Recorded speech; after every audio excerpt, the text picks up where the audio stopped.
Estimados amigos y amigas, quisiéramos primero, como Ediciones LER, agradecer a quienes hacen posible que hoy estemos presentando este libro, Cartas Inéditas de Luis Emilio Recabarren. Agradecemos al Departamento de Género, Política y Cultura de la Facultad de Ciencias Sociales de la Universidad de Playa Ancha por su interés en la presentación de este libro. Con mucho agrado mostramos estas cartas que son de la mayor importancia para conocer más de Luis Emilio Recabarren y su relación con uno de sus más cercanos colaboradores, principalmente aquí en Valparaíso, el dirigente del Partido Obrero Socialista, Carlos Alberto Martínez. Sucede que en el Archivo Nacional se depositaron un conjunto de cartas inéditas que fueron escritas por Luis Emilio Recabarren entre 1912 y 1921, las cuales hacen referencia a su labor como periodista obrero y sus relaciones con las secciones del Partido Obrero Socialista POS a lo largo del país. Cabe destacar que las cartas fueron enviadas meses previos a la creación del Partido Obrero Socialista hasta el hito en el que se transformó en el Partido Comunista de Chile. Es posible evidenciar sus años de cárcel y represión, se pueden captar rasgos de la personalidad de Recabarren, también como la estrategia que tuvo para construir este nuevo Partido Socialista tras el quiebre con los demócratas. Se aprecia en la evolución de las concepciones políticas de Recabarren, el compromiso con los movimientos sociales de la época, el especial énfasis que ponía en la conmemoración, en las conmemoraciones en realidad del 1 de mayo, entre otros aspectos que posibilitan conocer, analizar y comprender su obra. Este legajo de cartas, que eran la comunicación que tenía Recabarren desde Iquique con Carlos Alberto Martínez acá en Valparaíso, no se sabe quién lo entregó en el Archivo Nacional. Suponemos que ha sido parte de la familia de Carlos Alberto Martínez. Jorge Gallardo Pefaur, que es el editor de la editora LER, él las recogió, hizo una compilación porque vio el valor que tenían de mostrar cómo era Recabarren. Una muy buena alternativa para conocer cómo era el mundo de la época, ¿no? Qué es lo que pensaba Recabarren, qué es lo que estaba pasando, ¿no? Comprender tempranas cosas que ya están ahí en Recabarren. Por ejemplo, la preocupación por los derechos de la prensa. Es una cosa muy interesante y que ya está ahí en Recabarren, 1916, por ejemplo, ¿no? Él creía que venía una represión sobre él a propósito de las organizaciones del 1 de mayo y entonces llama a sus compañeros a organizar una manifestación y a prepararse a defender los derechos de la prensa.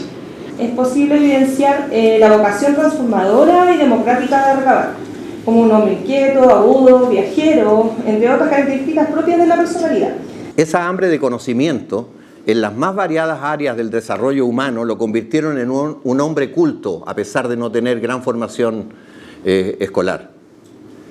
Preocupado de la educación, del teatro, de la justicia, de la prensa y la política, que lo llevó a Luis Emilio Recabarren a tomar un lugar de la mayor importancia y crear las nuevas formas de organización que no existían hasta esas décadas, fijando una postura crítica de la propiedad de los medios de producción, las relaciones laborales que se estaban dando y el lamentable resultado de la explotación capitalista que lo puso en la encrucijada de no dejar que las cosas continuaran como estaban. A lo mejor alguno de ustedes tiene ideas de cómo podría cambiarse la sociedad, de acuerdo a cómo ustedes ven la sociedad actual. Y en el fondo es lo que le motivó a Recabarren a trabajar en esto, planteando reformas revolucionarias, optando por defender a los desposeídos, explotados y a reconocer la lucha de clases sociales que componían la sociedad chilena de esa época. Recabarren, por lo que se ve en estas cartas, es un hombre perseverante, firme, bastante tosudo, duro en ocasiones, pero con nortes bastante claros de lo que él pretendía o quería hacer como organizaciones sociales. Bueno, en sus cartas Recabarren escribió que la actividad revolucionaria consistía en convencer a la mayoría, pero por otra parte también dijo que su quehacer consistía en una labor pedagógica del activismo militante para erradicar la llamada ignorancia en el movimiento obrero. ¿Cuál es su opinión al respecto? Recabarren, sin lugar a duda, era parte de una tradición, yo me atrevería a decir que es lo que conocemos como la ilustración en términos más clásicos, ¿no? En el sentido popular, por cierto, ¿no? Entonces tiene esta idea un poco del obrero ilustrado. Eso evidencia un rasgo histórico importante que es la preocupación democrática. La preocupación por la mayoría es una preocupación democrática. En Recabarren está la preocupación, sobre todo, esto lo ha demostrado bien Rolando Álvarez, ¿no? La preocupación sobre las masas. Esto se le ha llamado al interior del Partido Comunista como el recabarrenismo, ¿no? Que es simplemente la preocupación por el trabajo de las masas, es decir, que el partido tiene que estar inserto en la Y sobre el rol del educador, pero claro, piensen ustedes que la educación del mundo popular no se consolida de manera estable, sino bien entrado del siglo XX, ¿no? Entonces, incluso previo al golpe militar, siempre tenemos el orgullo de decir y defender nuestra educación pública, ¿no es cierto?, que existía, pero para ser justo, esa educación pública tampoco alcanzaba a toda la gran demanda de educación que había en Chile. Siempre le digo a los estudiantes, ¿no?, que Chile previo al golpe, si bien avanzó en importantes procesos de democratización, esto no era Suecia, ¿no? Esto era un país subdesarrollado. Y entonces la preocupación de Recabarren por la educación tiene que ver con eso, con la necesidad de los sectores populares de autoeducarse, ¿sí? Y eso es más bien propio de una mirada ilustrada clásica, como la tenía incluso el propio Marx, por lo demás. Esto no fue una casualidad. No fue que un tipo medio loco, medio díscolo, medio de mal genio, se le ocurriera empezar a mover a la gente, mover a los trabajadores, mover a los obreros de la salitrera. ¿Conoce alguno de ustedes cuál era el pliego de peticiones de los obreros de las salitreras que después fueron masacrados en la Escuela Santa María? ¿Por qué pregunto esto? Porque lo que en esos momentos los obreros pretendían cambiar, encabezados por Luis Emilio Recabarren, no eran cosas locas, ni perdidas, ni exageraciones, ni cosas imposibles, eran cosas tremendamente básicas. Se las leo así cortito. Suprimir por completo el sistema de fichas y vales. Pago de jornales al tipo de cambio de 18 peniques, porque los sueldos estaban catalogados de acuerdo a cómo estaba el salitre en Londres. Permitir el libre comercio en todas las oficinas, que como habían pulperías que eran de los mismos dueños, no podían comprar cualquier cosa, ni en cualquier parte. Que los cachuchos son unas instalaciones donde separaban los jóvenes adolescentes como ustedes y tiraban el caliche para que se moliera, una especie de molinos.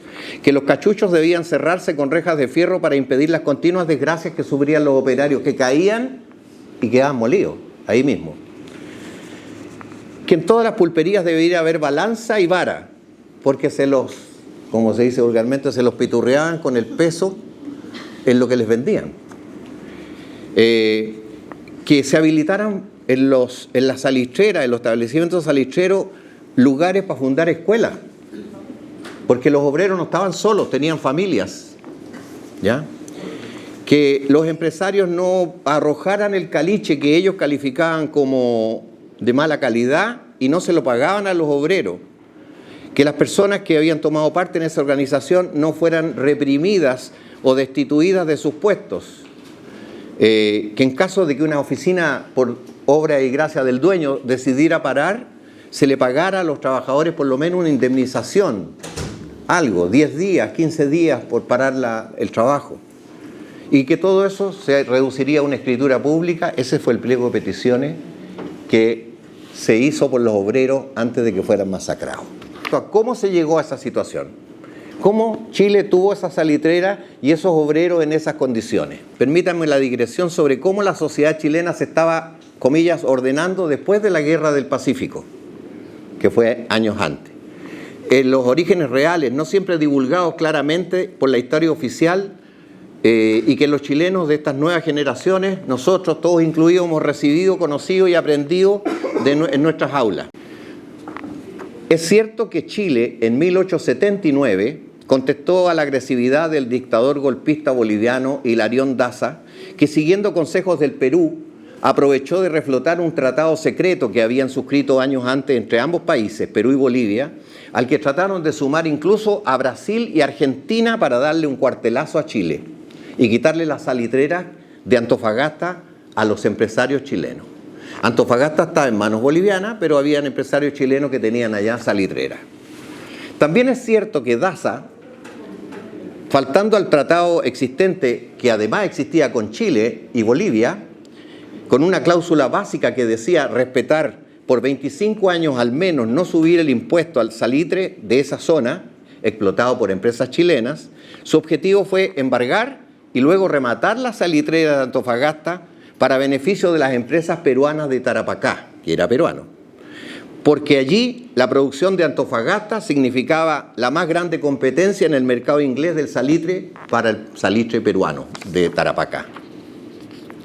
Es cierto entonces que Bolivia y Perú pusieron la mecha del inicio de una guerra que pensaban ganar y que el Estado de Chile, defendiendo a empresarios chilenos, ingleses e hijos de ingleses que eran dueños de esas instalaciones de Antofagasta, los de Casa Biggs, Hardy, los Walker, los McKeever, los Eastman, los Edwards, ¿te suenan?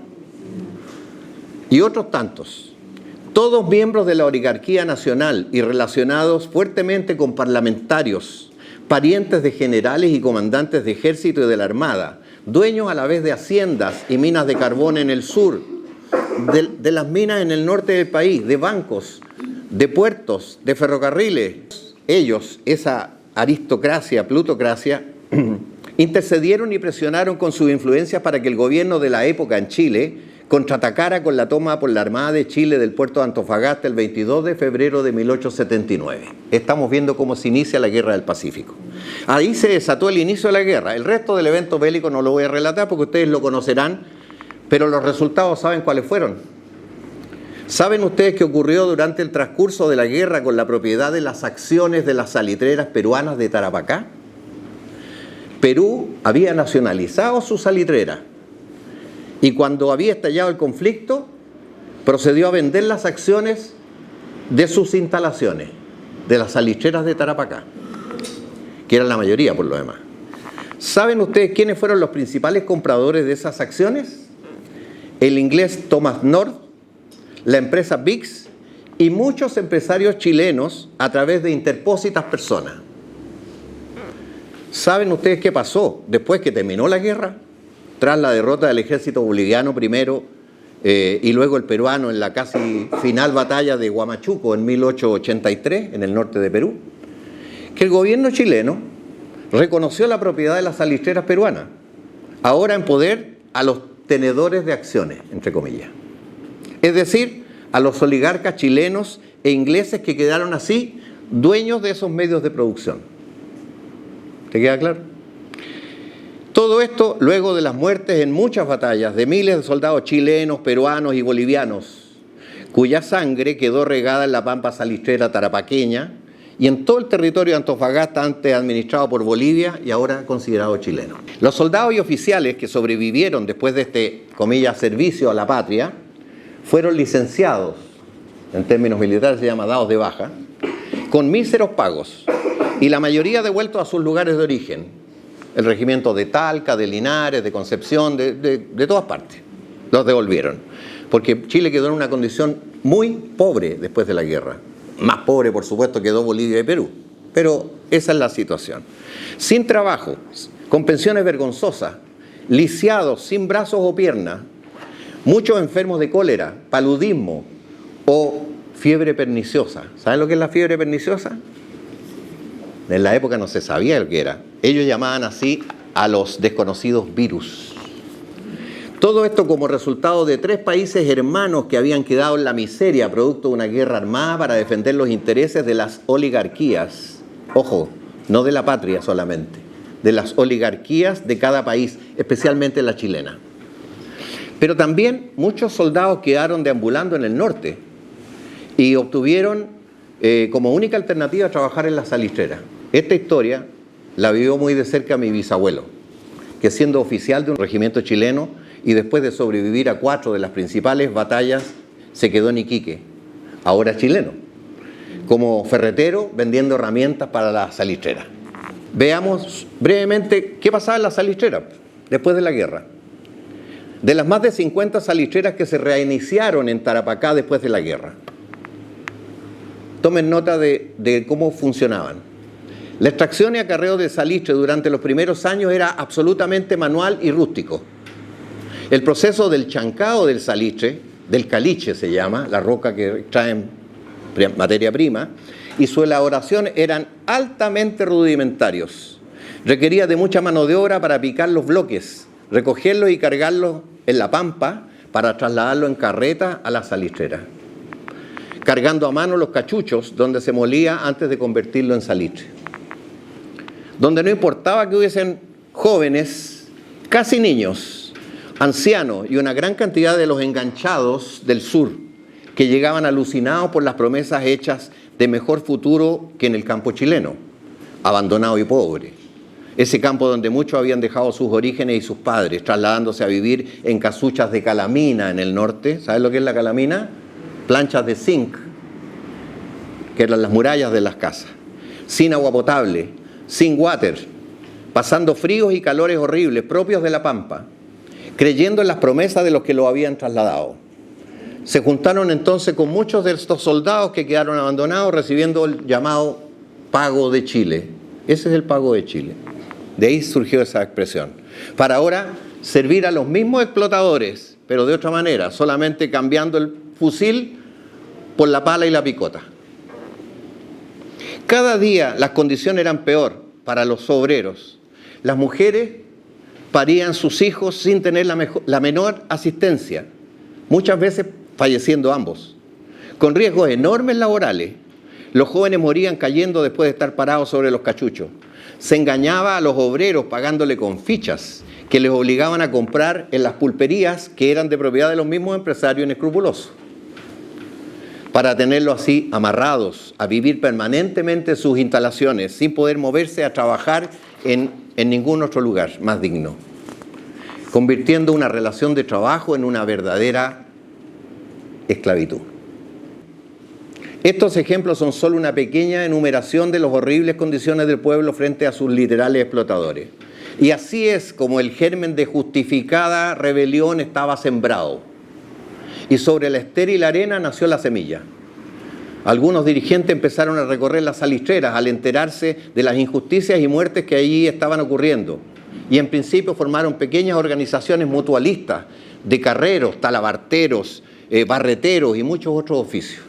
En el marco de las diversas batallas políticas que tuvo Recabarren, en la página 71 del libro dice lo siguiente: vivo en una completa inseguridad, esta plaza está dominada por un matonaje almacerista compuesto de gariteros, taberneros y rufianes de la peor especie, que nada les detendría a realizar un crimen.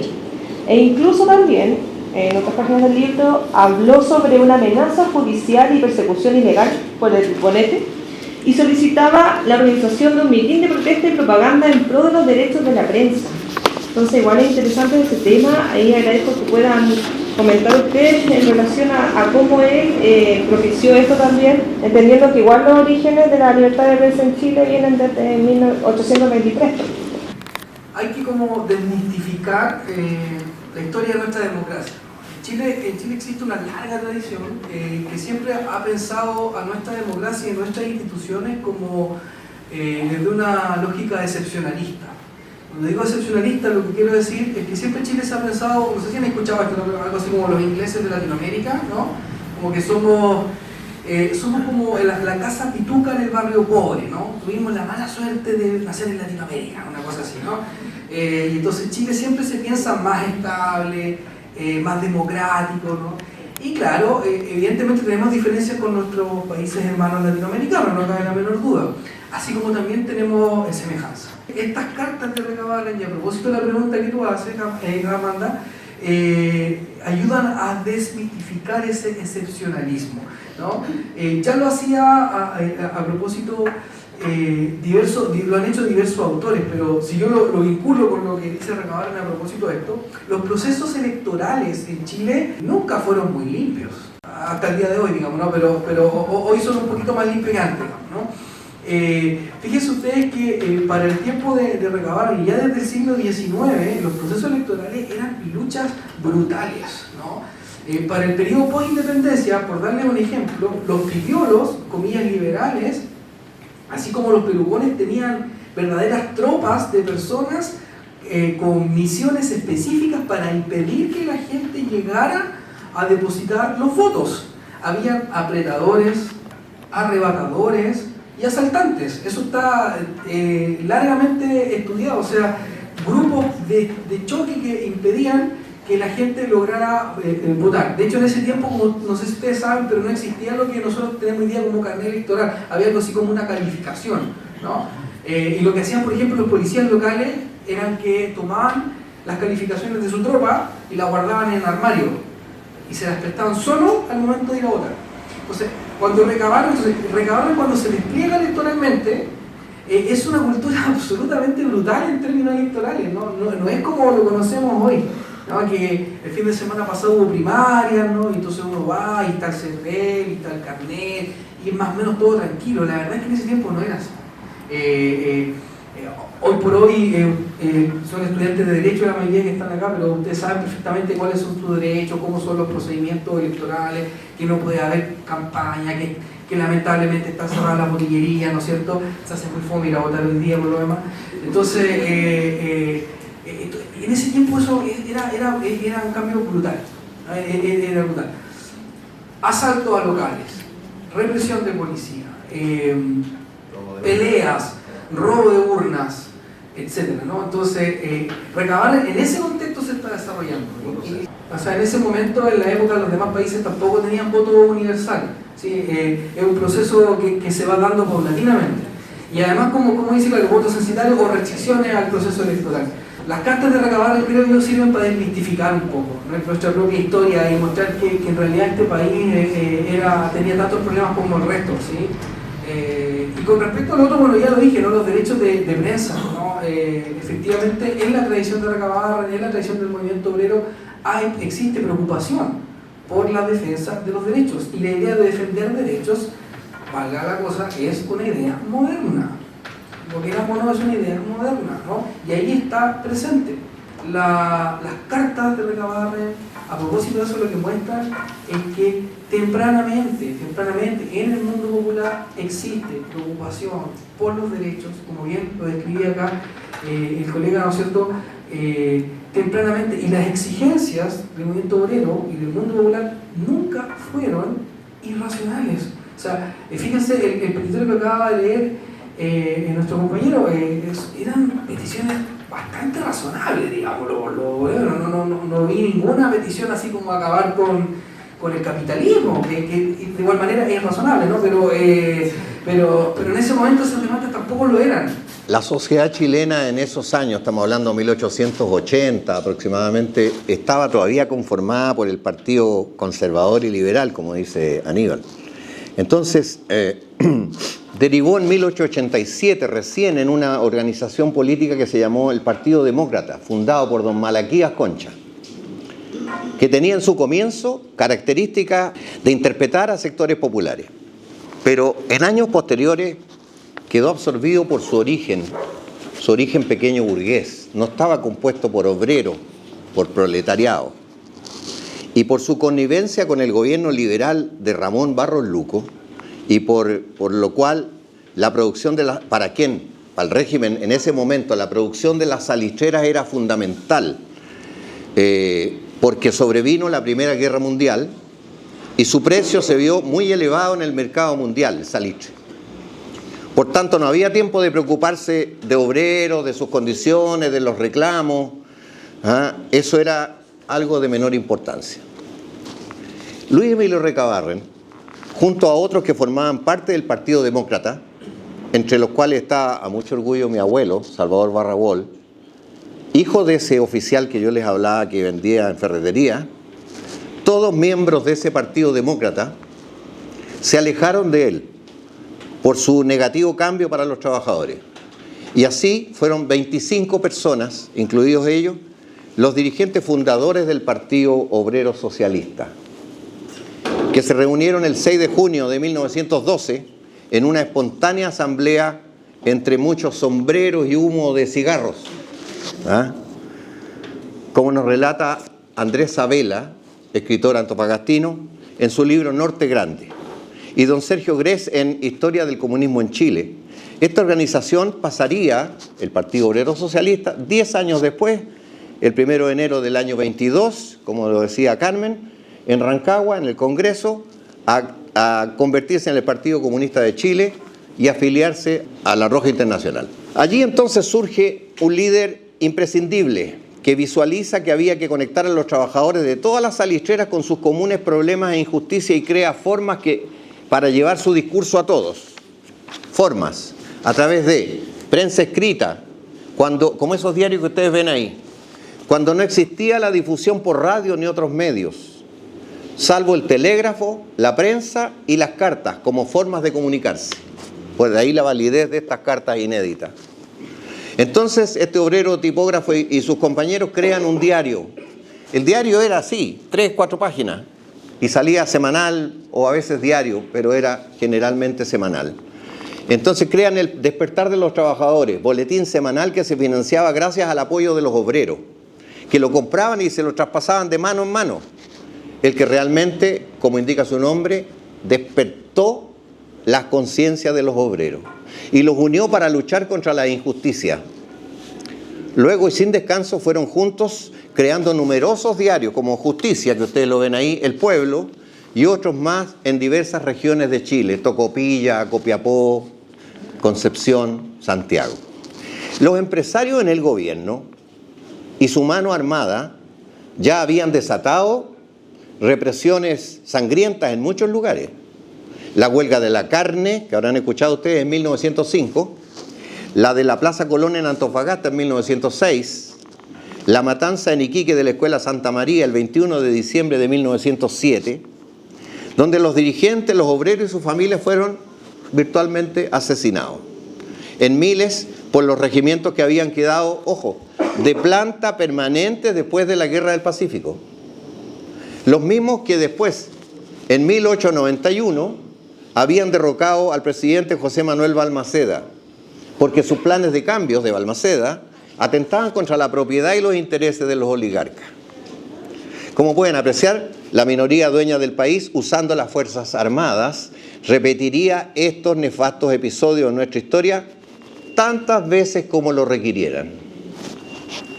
Es en este escenario donde Luis Emilio Recabarren escribe desde el norte iquiqueño con riesgo de cárcel y represión a sus compañeros de otras regiones para difundir la palabra del socialismo, que sería luego del comunismo chileno. Así es que mantiene un nutrido intercambio epistolar con su compañero Carlos Alberto Martínez, dirigente de la Federación Obrera de Chile, la antecesora de la CUT, la FOCH, que se extienden desde abril del 1912 hasta el 21 con destino a Valparaíso. Se registra un riquísimo intercambio de labor y cooperaciones conjuntas para realizar, incrementar y difundir la lucha de la causa de los trabajadores. Dichas cartas, mantenidas en resguardo, estuvieron extraviadas por muchos años y se encontraron posterior a la dictadura en el Archivo Nacional. Leer cada página de estas cartas inéditas nos permite comprender cómo era la diaria labor de este destacado, único e imprescindible hombre que tuvo la visión de que Chile se merecía ser un país con más justicia social. No debemos olvidar los versos que nos dice la cantata Santa María de Iquique, cuando nos recuerda permanentemente: ustedes que ya escucharon la historia que se contó, no sigan allí sentados pensando que ya pasó. No basta solo el recuerdo, el canto no bastará. No basta solo el lamento, miremos la realidad. ¿Es Chile un país tan largo? 1000 cosas pueden pasar si es que no nos preparamos resueltos para luchar. Eso es una verdad absoluta. Hay una transición de las cartas a los mensajes vía telégrafo. Entonces igual es interesante porque ahí Recabarren responde a Alessandro Ipal, al expresidente de Chile. Y ahí también Alessandro le responde a él un mensaje, pero es importante que ustedes puedan ver el libro, la verdad. Sí. A propósito de lo que decía de Alessandri, ¿no? Solo para contextualizar, Alessandri representa a los 20 una salida, algunos historiadores llamado de corte populista, como en términos bien sintéticos, el sistema, el patrón oligárquico como un exportador basado en la exportación de salitre, en estricto rigor, y una oligarquía como una forma de dominación más bien cerrada, revientan los 20. La cuestión social lo hace reventar. Dicho en un lenguaje ya como quizás marxiano clásico, el conflicto de clase se pone sobre la mesa, digamos, ¿no? Se hace visible. Y eso va a tener dos salidas, ¿no? Hay tres tesis respecto a la oligarquía, que niega el conflicto de clase y niega la crisis de la cuestión social. Salvo ciertos sectores de los conservadores que empiezan a decir, mire, ¿sabe qué? Igual no es tan bueno que los pobres sean tan pobres, deberían ser un poco menos pobres, porque si no, Dios se va a enojar. Pero en general la élite tiene una mirada muy distante de eso. Lo segundo es la salida de Alessandri. La salida de Alessandri es una salida de corte populista, que paradojalmente va a terminar centrándose a propósito de todos los conflictos con Ibáñez, ¿no? Y un poco la idea es que el conflicto de clase se tiene que conciliar en el Estado. El Estado es el árbitro del conflicto de clase, ¿no? Y para eso se tienen que entregar ciertos derechos sociales básicos a los trabajadores. Eso para prevenir una revolución bolchevique. De hecho, Alessandri lo que le dice a la élite es, a su canalla dorada, si no le entregamos derechos a los trabajadores, se nos viene la revolución bolchevique encima. Eso es lo que dice Alessandri. Por tanto, Alessandri de igual manera tiene una lectura reformista para la época. Y por último, la tercera patita es la de Recabarren. La diferencia de Recabarren es que Recabarren tiene una salida más bien revolucionaria en el sentido de transformación estructural, ¿sí? Y eso implica un nivel de exigencia mayor a los sujetos populares. Hay un libro clásico para esto muy interesante que yo recomiendo, que es de Julio Pinto y Verónica Valdivia, que se llama Revolución Proletaria o Querida Chusma, ¿no? Entonces, analizan cómo se comportaron los sectores populares con la variante o recabarrenista o alessandrista, ¿no? ¿Y cuál creen ustedes que fue el resultado? Es que los sectores populares estuvieron mayoritariamente en esos casos y en esas elecciones por Alessandri, ¿sí? ¿Por qué? Porque Recabarren les exigía al mundo obrero una moralidad superior, un compromiso militante, ir del trabajo al sindicato a la casa. Le exigía que los obreros no podían ser borrachos, ¿no? Tenían que cambiar sus costumbres. Recabarren era como un profeta, un evangélico, así, y era un incombustible, un tipo que no sé, como decía aquí el compañero, hasta tosudo, si ustedes quieren, ¿no? Chocaba con la red, pero iba. Era un convencido, digamos, de esos que son absolutamente necesarios en todas las épocas, ¿no? Y en cambio Alessandri le daba lo mismo, pues le podía regalar copete igual a los obreros, digamos, si votaban por él, no le generaba conflicto moral, eso, pero vale, para Recabarren no. Entonces, ¿cuál es a propósito de tu pregunta, ¿no? Finalmente, ¿cuál es como el valor y todo esto, ¿no? Yo creo que, y a propósito de la batalla de las ideas, que es la pregunta final, ¿no? Yo creo que Recabarren es como lo que dice la canción, ¿no? o el verso, ¿no? Son de los imprescindibles, ¿sí? Son de los imprescindibles, ¿sí? Hay pocos de eso, hay pocas de eso, de ellas, ¿no? Hay poco y pocas de eso. Hay que tener cuerpo, hay que tener energía, hay que tener voluntad, hay que tener convencimiento, ¿sí? Y Recabarren es uno de ellos, fundamental en la lucha por la idea. Los demás seres humanos normales, como nosotros, aportamos desde nuestro lado un poquito, ¿no? Pero Recabarren es de los indispensables. Y yo me atrevería a decir, y con esto cierro, que la reflexión de Recabarren es una síntesis de lo que va a ser la reflexión de la izquierda chilena y finalmente que esto va a decantar en la vía chilena al socialismo. Es decir, es una vía que es democrática, es una vía que es transformadora y que es además institucional y crítica de la institucionalidad al mismo tiempo, a caballo de la institucionalidad. Eso es muy de la esencia de la izquierda chilena. Muchas gracias. Siempre me he preguntado qué hubiera pasado durante el siglo XX si en la primera mitad del siglo XX no hubiera existido un tipo como Recabarren. Habría surgido otro líder seguramente con características parecidas, porque estos líderes tienen su propia forma de ser, pero lo que los moldea son las circunstancias que se están viviendo, en la sociedad que se vive.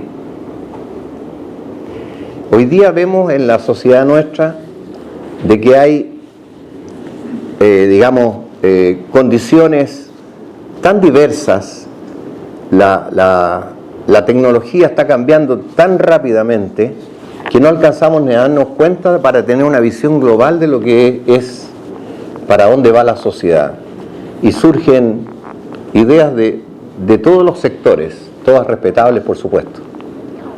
Y yo creo que la validez que tiene reflexionar sobre lo que pasaba a comienzos del siglo XX en Chile es porque podemos distinguir que en medio de toda la oscuridad que había, en medio de toda la oscuridad, la pobreza, el virtual esclavismo, como decía antes, que existía en esa faena, que hoy día sería inaceptable. Hoy día yo creo que ninguno de ustedes aceptaría trabajar en esas condiciones. Y cada día la sociedad incorpora más a los jóvenes, Ninguno de ustedes podría haber votado en esas elecciones de comienzo del 1900, porque no tienen propiedad, yo supongo, ¿eh? O sea, capaz que hay aquí uno que tenga mucho, pero no tienen propiedades.